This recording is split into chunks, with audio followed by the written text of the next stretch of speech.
Hello guys, आप लोग कैसे हैं? मैं आशीष मौर्य एमकेडी यूट्यूब चैनल पर आपका हार्दिक स्वागत करता हूं।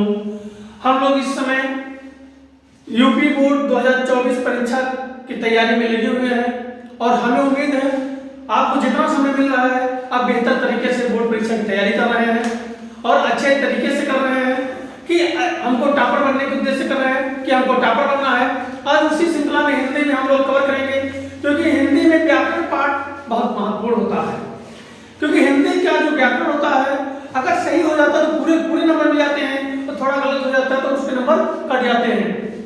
तो उसी में हम लोग आज पढ़ेंगे समास, क्योंकि ये भी 1-2 नंबर का जाता है। इस तो समास में हम देखेंगे कि समास क्या है, कितने प्रकार से हैं और इसके कैसे कैसे उदाहरण है, कैसे हम पहचान करेंगे, तो इसको हम देखते हैं। लेकिन देखने से पहले अगर आप YouTube पे पहली बार आए हैं तो आप चैनल को सब्सक्राइब कर लें और नोटिफिकेशन को बेल आइकन को दबा लें, जिससे नए नोटिफिकेशन माध्यम से हमारी नई वीडियो आपको मिलती रहे। साथ में लाइक कमेंट अवश्य कर दें और बिना स्किप किए हुए, बिना स्पीड बढ़ाए हुए आप पूरा वीडियो अगर समझ लेते हैं तो मैं गारंटी देता हूं कि आपके जो समाज से क्वेश्चन आएगा उसमें 100% सॉल्व करके पूरा अंक हासिल करेंगे। आइए बात करते हैं कि समास कहते किसे हैं। तो समास सम धन आस से बना होता है। समास किसको कहते हैं? सम धन आस। सम का अर्थ होता है साथ में या पास में, यानी आस का सम का मतलब क्या होता है? साथ में या पास, और आस का मतलब होता है बैठना या रखना। यानी कि कहा जाए तो अगर अर्थात जो दो शब्द साथ में बैठाए जाते हैं और उससे जो अर्थ निकलता है उसी को कहते हैं समास। दूसरे अर्थ में कहें तो समास एक संक्षिप्त रूप है। जैसे दो पदों का ऐसा संक्षिप्त रूप जो पद के समान अर्थ धारण करे। यानी कि दो ऐसा, जैसे उदाहरण के लिए मैं ले लूं कि राजपुत्र, ये हमारा क्या है? राजपुत्र है। दो पद है इसमें, एक राजक पद है, एक पुत्र पद है। इसमें दो पद है, ठीक है। और पद की बात आई है तो इसमें सभी में दो पद मिलेंगे। जैसे एक उत्तर पद होता है, पूर्व पद, तो पूर्व और उत्तर, ठीक। तो जो पहले का होता है ये पहले होता है शब्द, पहले शब्द होता है, और बाद का पद होता है, बाद में क्या होता है? शब्द होता है, यानी पूर्व पद और उत्तर पद। ये दो पद आपको हर जगह मिलेंगे, ठीक है। तो जैसे राजा, तो ये पहला शब्द हो गया और ये दूसरा शब्द हो गया। ये पूर्व पद है और ये उत्तर पद है, ठीक है। तो ये क्लियर हो गया। तो राजपुत्र, राजपुत्र या राजपुत्र, राजपुत्र होगा, ठीक। तो राजपुत्र का जब समास विग्रह करेंगे, यानी अलग करेंगे, विग्रह करेंगे, तो क्या बनेगा?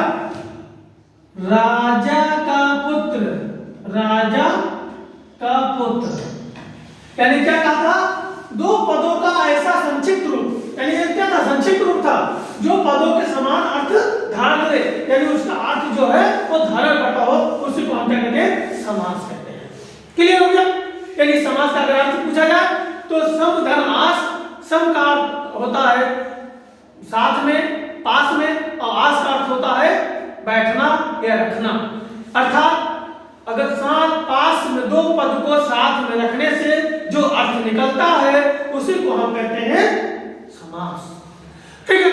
अगर दूसरे शब्द में तो दो पदों का ऐसा संक्षिप्त रूप, यानी ऐसा छोटा सा संक्षिप्त रूप जो पद के समान अर्थ धारण करे उसी को हम कहते हैं समास। उदाहरण आपके सामने है, ये संक्षिप्त वर्ड था इतना, और जब मैंने इसका विग्रह किया तो ये हमारा निकला अर्थ राजा का पुत्र, यानी समास विग्रह करने पर क्या निकला?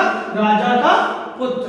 क्लियर हो गया? तो आगे बढ़े, इसको रख करते हैं, ठीक है। तो अब आती है बात कि समास कितने प्रकार से हैं। समास कितने प्रकार से हैं? तो समास मूल रूप से, समास मूल रूप से 4 प्रकार के, ठीक है। कौन कौन से? अव्ययीभाव, तत्पुरुष और द्वंद्व और बहुव्रीहि, ये 4 है।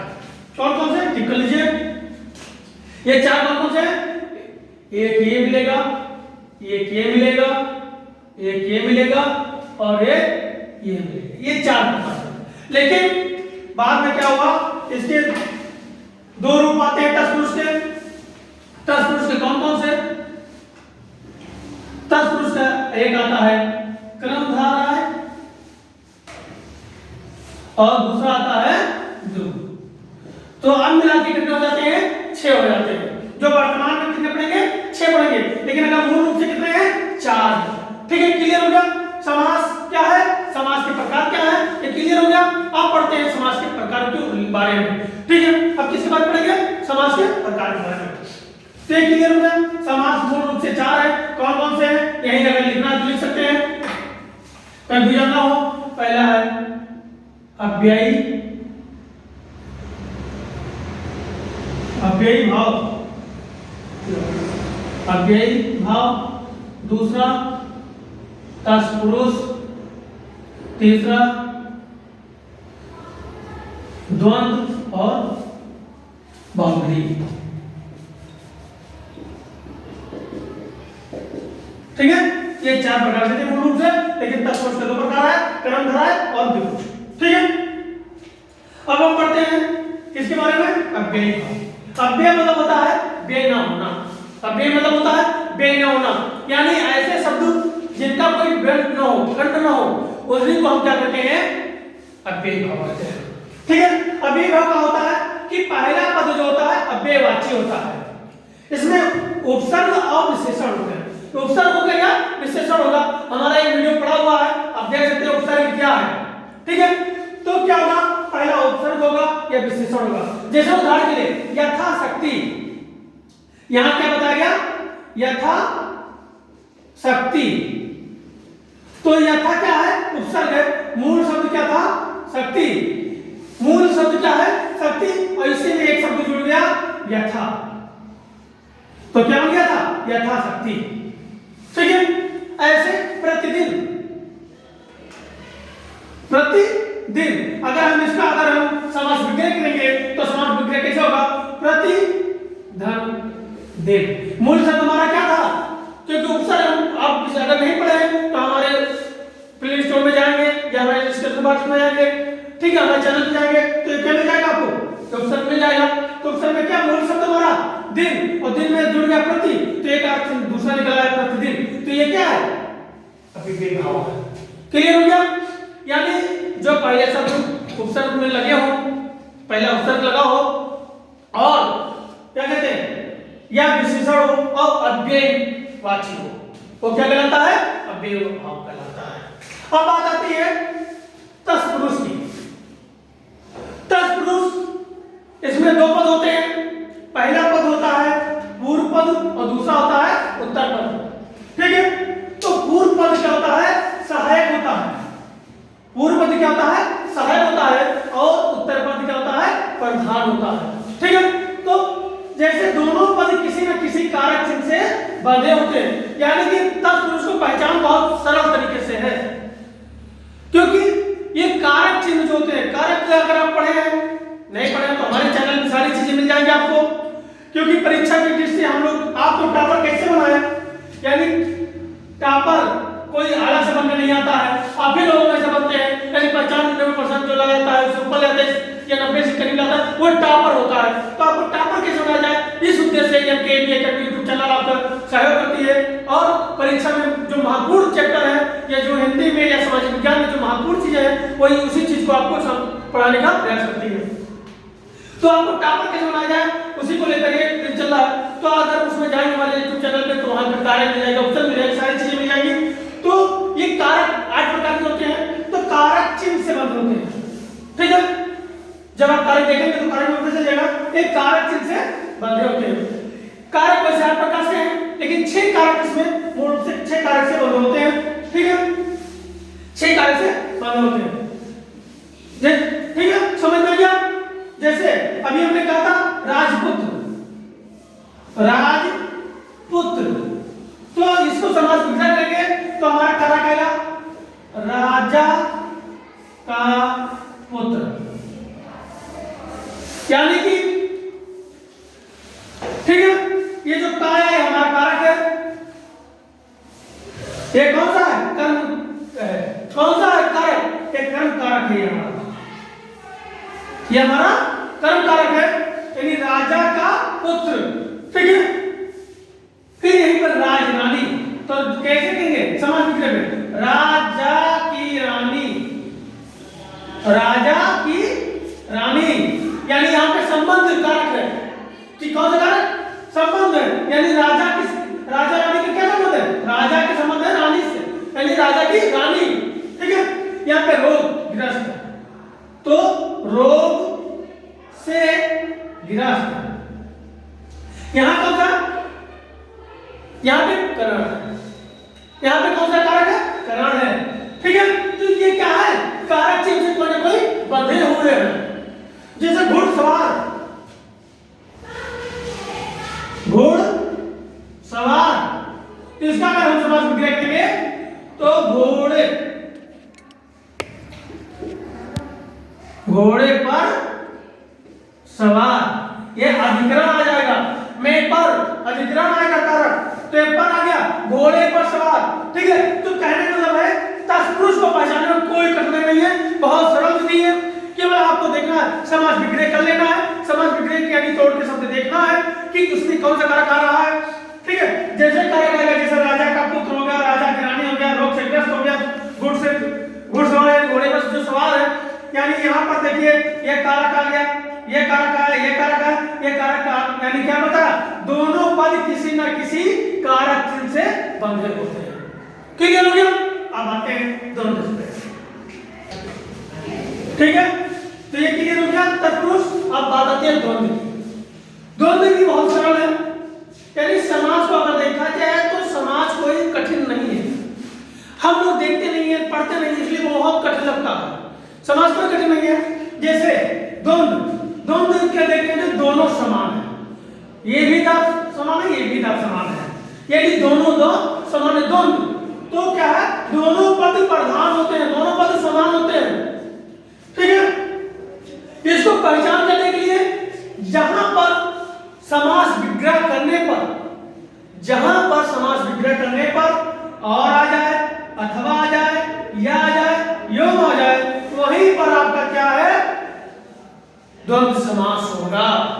वहां पर द्वंद्व समास होगा जहां पर और, अथवा, या, एवं ये आदि शब्द वर्ण आ जाए।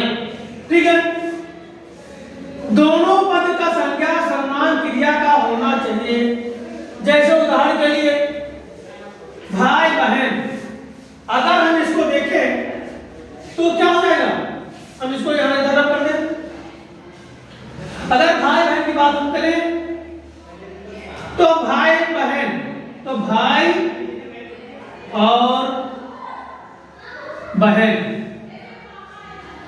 यानी क्या होता है? और आगे नहीं आ गया, और आ गया, और आगे भाई और बहन, यानी जिसके बीच में और आ जाए समास विग्रह करने पर वो क्या है?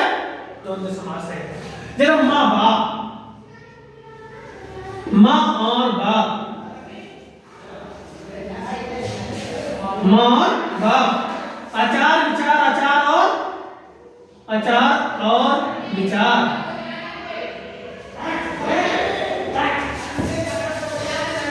ठीक है, तो आचार और विचार।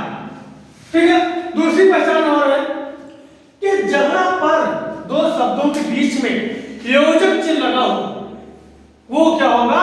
द्वंद्व समास होगा। लेकिन कुछ अपवाद है, कुछ ऐसे शब्द हैं जहां पर योजक चिन्ह होते हैं लेकिन वो द्वंद्व समास नहीं होता है। जैसे उदाहरण के लिए मैं ले लूं लाल और पीला, लाल पीला, तो लाल पीला जो है आपका ये द्वंद्व समास नहीं होगा, द्वंद्व समास नहीं होगा, ये अपवाद है। ठीक है, नहीं होगा। तो मतलब अधिकतर दो पद के बीच में योजक लगा हो वो द्वंद्व समास होगा, लेकिन अपवाद स्वरूप जैसे लाल पीला डैश लगा है, योजक चिन्ह लगा है, लेकिन ये द्वंद्व समास नहीं होगा। ठीक है, तो ये क्लियर हो गया। यानी आप फिर से कि दोनों पद प्रधान होते हैं और, अथवा, या, एवं आदि शब्द समास विग्रह करने पर ये बीच में आ जाए तो ये हमारा द्वंद्व समास होगा। ठीक है, क्लियर। अब आते हैं कर्मधारा।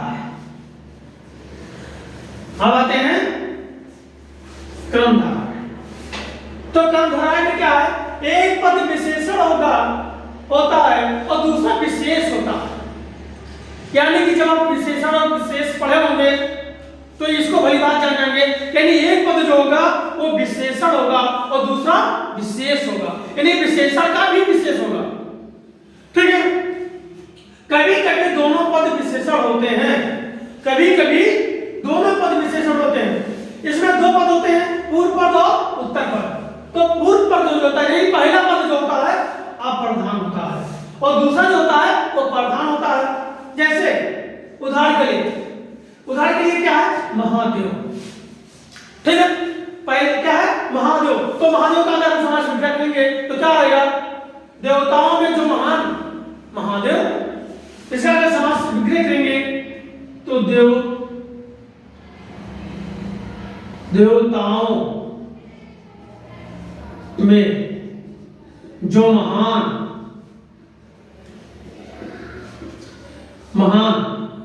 वो कौन कहलाएगा, महादेव कहलाएगा। ठीक है, पीतांबर, पीला है जिसका अंबर, पीला है जिसका अंबर पीतांबर।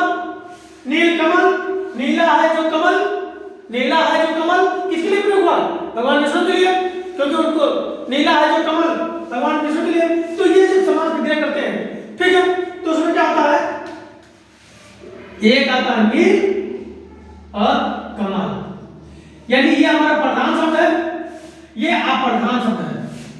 ठीक है, कमल की विशेषता क्या बताने जा रही है, देखिए एक कमल हमारा क्या है, विशेषण है, और विशेषण क्या बताया जा रहा है, विशेषण का विशेष बताया जा रहा है। विशेषण में क्या बताया जा रहा है, विशेष बताया जा रहा है। कमल कैसा है, नीला है, कमल कैसा है, नीला है, तो कमल का विशेष बताया जा रहा है। तो क्या लिखा है, एक पद विशेषण होगा और दूसरा विशेष होगा कभी कभी। तो जब विशेषण का विशेष बताया जाए वो क्या कहलाता है, कर्मधारय कहलाता है। तो नीला है कमल, यानी कमल की क्या होता है, विशेषण है। एक और उदाहरण देता हूं, लौह पुरुष,